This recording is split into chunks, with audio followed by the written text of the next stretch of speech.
Good evening, YouTube. Well, evening from my end. Now,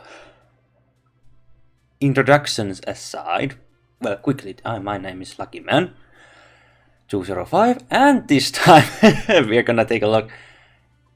Last member from now gone Tempesta event, Isla de Libertad.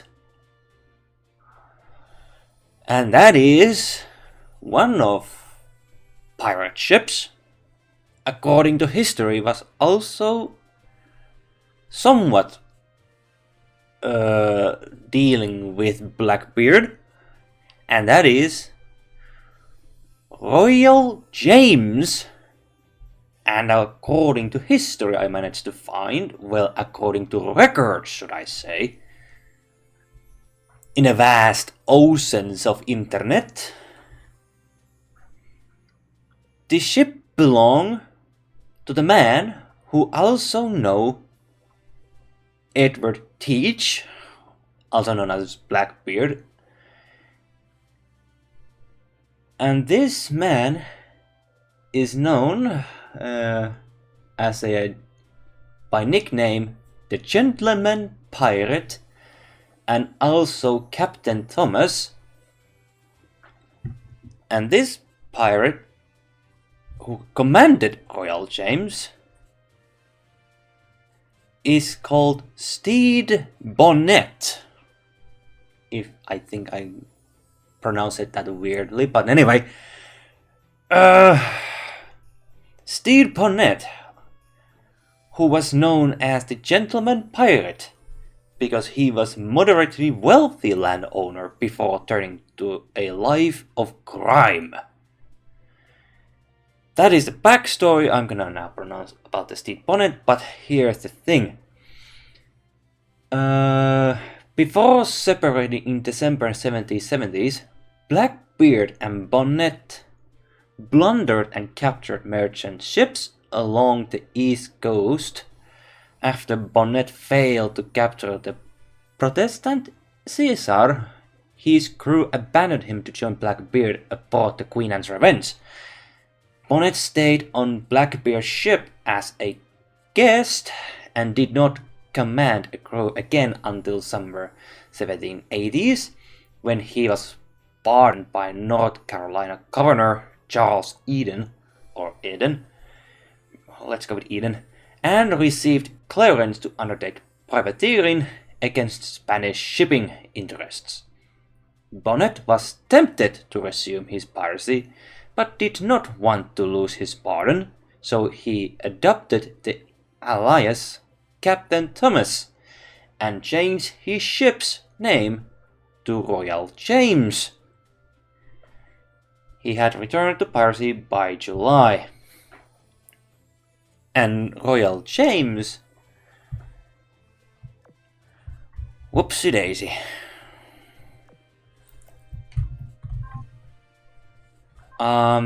Originally, according to the stories, was first known as Revenge, but then later renamed Royal James.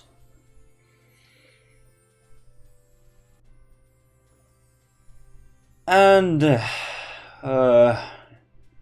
Stede Bonnet died 10th December 1780s as in age 30. Execution by hanging. What is the fate of Royal James? Well, as much I want to know, somewhere here. Bonnet anchored Royal James in the estuary of Cape Fear River to careen and repair the ship. In late August and September, Colonel William Rhett, with authorization of South Carolina's Governor Robert Johnson, led a naval expedition against pirates in the river. Rhett and Bonnet's men engaged in combat for hours, but the outnumbered pirates ultimately surrendered.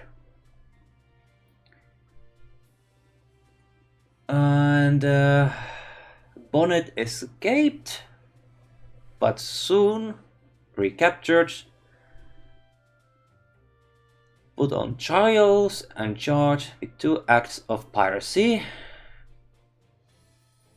And then Bonnet was hanged. The fate of the ship remains a mystery for me for now. But that is Stede Bonnet's career. And what is the fate of Royal James / Revenge is a mystery. But I believe I can actually speculate that the ship was damaged either in combat because of repairs mentioned. Anyway, now we can set aside the history. Now let's focus on the game's stats. First off, the character design. I actually have to give some compliments about this background design. You can actually see hammer sharks and then some ship's rigging, the good old tentacles. Ah, that's the weapon she's holding. Ah, now I see. I was wondering about the Augment module. The Seeker's Saber. What? Okay. Anyways. She has some big cloak? Is it cloak? A jacket? Very long jacket, should I say. Is that tail? Does it just peek behind her? I don't know. It must be very damaged outfit, let's just say. But I am not surprised at this point. How much does it reveal or not? Because I believe it has been now a trend since the beginning, but it just was so minimal back then. So I am not surprised by the lack of clothing at this point, to be honest. As long as he had jacket. Comparison to Mogador's just one, not cape, but you know, Mogador is Mogador, but Royal James is still passable, I say. As for her stats, actually an interesting lantern, by the way. Well, my Royal James is 105 level, but in fully leveled, according to the interesting information in Azur Lane Wiki, her full HP in 125 is 3986. Her firepower is not big, but it's still Tempesta standard, 164. Her reload is not bad, in my personal opinion, 199. Her evasion is 100. Her armor is light, so AP does minimal damage, but the normal ammunition does decent damage, and then high explosives or HE ammo will do some problematic damage. Her speed is interesting, 42. Her accuracy is 143. That is also boosted her luck, that is 23. Kinda low. And her oil cost is 9. As for her gear, she has 2 DD main guns, which I gave her 12 pounders. They are fast reloading, and she has the other gun, but only one. That is old heavy cannon for now. And she has 3 auxiliary slots. As for her augment module, it increases her firepower and HP, and then gives modification effect the Blessed Tempesta. Decreases D-ship damage taken from aircraft by 25% when the battle starts. Decreases D-ship damage taken by 10% for 40 seconds. Not bad. Now, as for her skills, the best laid plans go BOOM! Okay. Increases this ship firepower and accuracy by 10%. 30 seconds after the battle starts, fires level 10 special barrage. Damage is based on the skills level. But if you have augment module,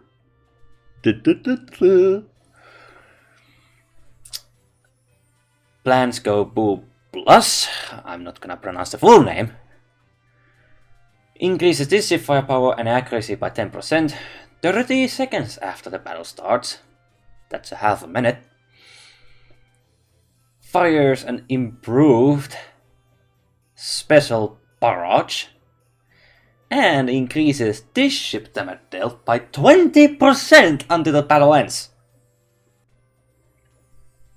Wow! It's not much, but if you have 3 machine guns, that's not gonna be a problem. Not bad. Tempesta standard machine guns, 12 pounders. Okay.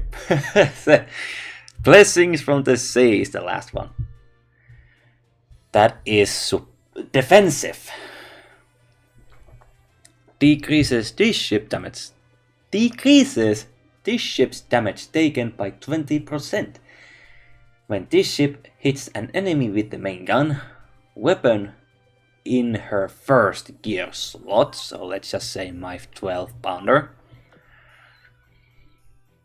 10% chance to decrease that enemy's accuracy by 10% for 5 seconds. Once per battle, when this ship HP falls below 50% as a result of damage taken, that's half of her HP, restores 12% of this ship max HP, so that is also survivable ship indeed. Now then, also, all-out assault.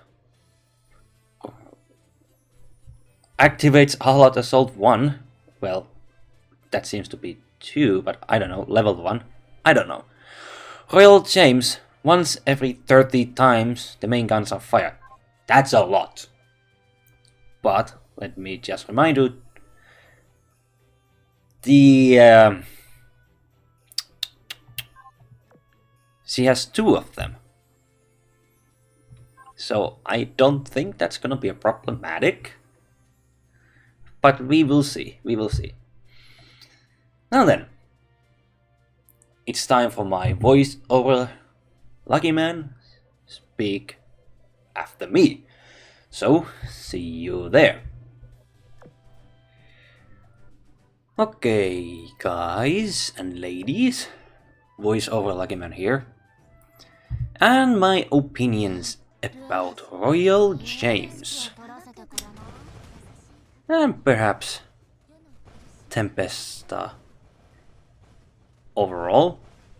Anyway, first of all,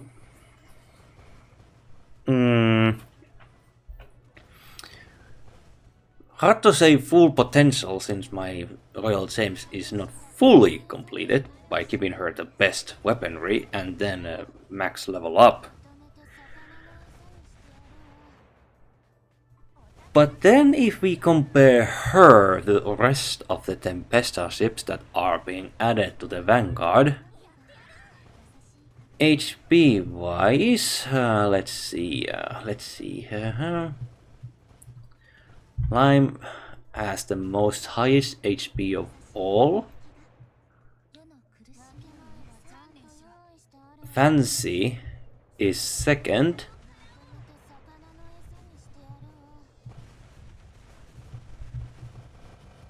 And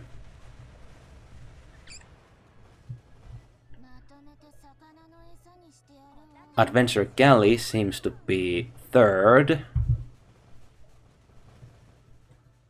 Royal James is fourth.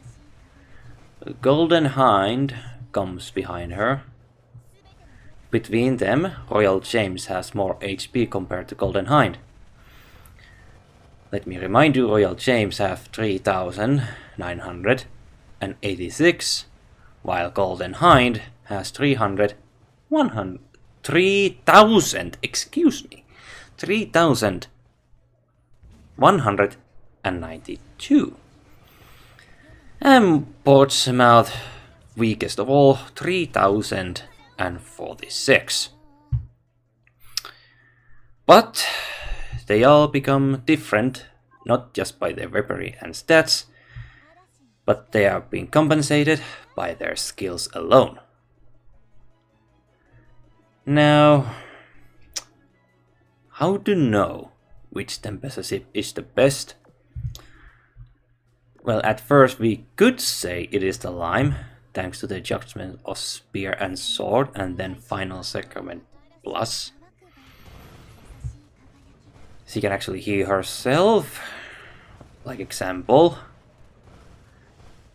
Once per battle, when this ship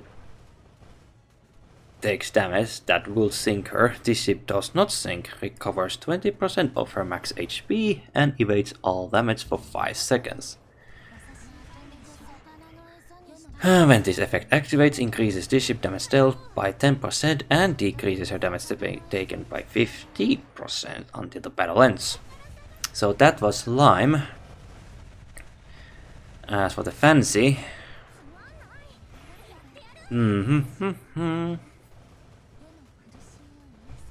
well, Fancy offers a barrier herself. Well, I'm not gonna read this all in this, making this overly long video. Anyway, Royal James. Well, what I gonna say, personally, that if you want to make some fully Tempesta fleet like I have in this background video, you can see that they are not weak by the stats, but if you actually think about it, the every battleship we know, or we can remember, well, this is based on my personal knowledge, the battleships give very limited amount of volleys. Only 3 of them, and based on what type of gun you have. And if you want to have some more barrage, then that's based on the character's skills that offers some intense looking barrages that can actually wipe out the enemies, like Nagato. Full screen barrage, is it? But in this video I noticed, this video is 1 day old, in the background, I mean. Before I make this review video about Royal James, I noticed that Tempesta ships are not just lacking the firepower, that they offer some, they compensate with the, if you noticed in the background video, how should I pronounce this? So much cannonballs in the air that you can actually could compare that now is literally raining iron. Well, some reason my thoughts was like, there are so much cannonballs in the air, you could actually imagine that it's raining balls. But that sounds so wrong.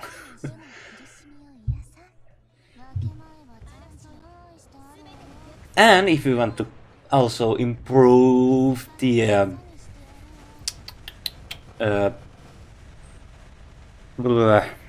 what's the word again?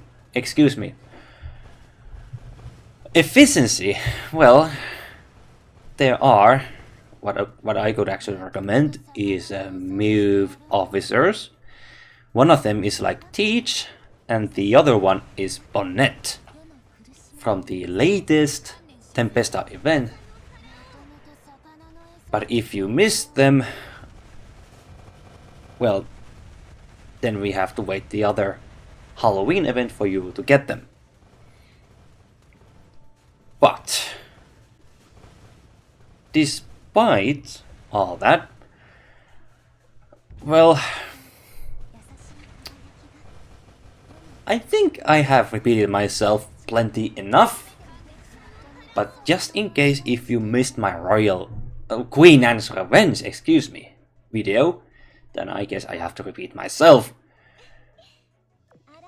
Main campaign is not fair to Tempesta ships, okay? The main campaign heavily requires anti-air guns and some very intense firepower or torpedoes. Or perhaps aircraft carrier firepower. And when it comes to the Tempesta ships, all they can offer is just intense cannonball rain. Or just full volleys of barrages. But that is also countered by those battleship enemies that fire HE, making sure that every ship in your fleet that has light armor are gonna be suffering until those rude bastards made sure that your ship will go down. So, main campaign is not fair for the Tempesta ships. As long as you keep them away from map 14 and 15. But if you take them like map 10 or 9 or War Archives that in some stages or events that require 0 anti-air, then yes, Tempesta ships can survive a little bit longer. It all depends on how you build the fleet.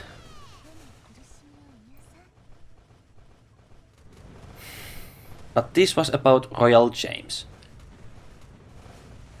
Now, first of all, I will say she's a very goofy personality. Like, okay, I actually forgot to go through her skin. Apologies, but as I mentioned, how much it reveals, it's not surprising anymore at this point in Azur Lane, because it is, after all, a digital product, and they are selling this product, and we as a customers, it is up to us, do we want to buy it or not? As for the character's base design, well, if they wanted to go this direction, I personally, as a customer, well, we all have tastes, okay? Now, how should I pronounce this? She is very hard position for me to actually give a full opinion about her, because to be honest, I also had some difficulties about the Adventure 2. She was a really difficult ship to actually go through. But because she is submarine, that also gives you some new gameplay mechanic. But for the Tempesta ship to work in current Azur lane and main campaign has difficulties. Oh boy. Well, what I can recommend is using Tempesta ships to grind some low level maps to get some more coins or perhaps and more resources for you to upgrade your other ships and weaponry. And if you want to actually give old heavy cannon that's founded on war archives in special events, SP, but the drop rate, godforsaken. If you know Mesmer, I will happily impale the one who actually gave the idea to make that gun hard to get.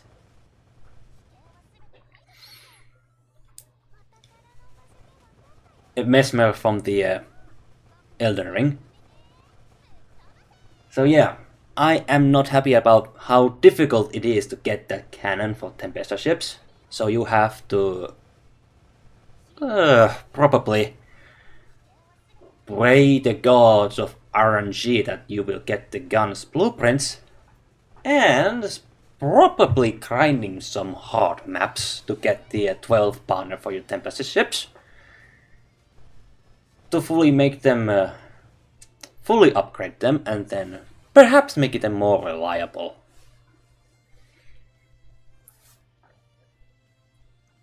But as I mentioned, I'm gonna repeat myself twice, I think. Royal James is in a difficult position, I have to be honest. She can be useful, yes. But also, perhaps not. After all, there is currently 6 Tempesta ships offering to the vanguard. And there are some good ones. But then again, if I actually read these skills, just to remind myself that best laid plans go boom plus special barrage and increases this ship damage dealt by 20% until the battle ends. So yeah, she can be useful because she gets some heavy damage buff. Very decent one. And also Queen Anne's Revenge as a flagship. Yeah, they can work. It's in hard spot currently. But just hard working. Spending some time to grinding and collecting enough resources to upgrade those weaponry. Yeah, they can work. But I think she is a very difficult spot, to be honest, in my opinion. She has competition. Some competition. But sadly, this is my opinion about Royal James. I know it sounded like I was ranting here and there, but that's just my full frustration about the difficulties. Not just by the main campaign, but also the how limited options you have to use Tempesta ships. Operation Siren is one thing, exercise fleets, well, just for memes, okay? Perhaps just for memes. And, well, War Archives, they are probably more useful in there, methinks. Anyway, we have now fully reviewed every Tempesta ships from the Isle de Libertad. And now I'm gonna drop the information over here, and that is my next ship that actually got my interest, and that is Eagle Union Battleship Kansas. So, I hope that review goes a lot better compared to this one. Because, oh boy, that ship's gonna be a lot. That ship is interesting. I've been reading that thing and actually thinking how to play her, and actually I found a way to make her useful, but I don't think the automated playthroughs are gonna be much more enjoyable. How should I pronounce this correctly? Anyway, next time we're gonna review Kansas from Eagle Union. If you want to support my YouTube channel, subscribe and hit the like button and leave comments down below. Thank you so much for watching. My name is LuckyMiess205 and see you next time.